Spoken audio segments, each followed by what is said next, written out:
What do the words Ramadan Kareem and Ramadan Mubarak mean? رمضان کریم، کریم کے معنی عربی یعنی سوال یہ ہے کہ رمضان کریم اور رمضان مبارک کے کیا معنی ہیں. کریم کا مطلب ہوتا ہے سخی، عزت والا، مرتبے والا، اور مبارک کا مطلب ہوتا ہے برکت والا.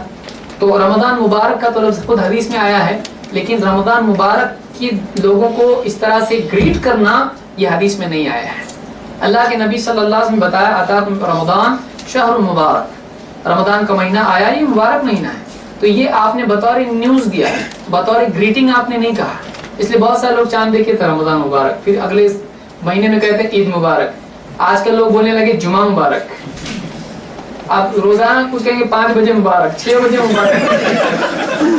کیا ہے؟ کہاں سے آ رہا ہے؟ اسلام میں جو ہے وہ ہے، جو نہیں ہے وہ نہیں. ہم اپنی طرف سے اسلام کو یعنی بیوٹیفائی کریں گے تو اس کو ہم لوگ بگاڑ دیں گے. اب بتائیے کسی نے بنانے والے بہت اچھا بنایا، اب ہم اٹھ کے اس کو اور کچھ کرنے جا رہے، ہم خراب کریں گے، ہم اس کو خراب کریں گے. اللہ نے پرفیکٹ بنایا، اس میں کچھ ایڈ کرنے کی ضرورت نہیں، کچھ کلر بھرنے کی ضرورت نہیں اس میں. تو رمضان مبارک، رمضان یا عید مبارک وغیرہ کچھ ثابت نہیں ہے.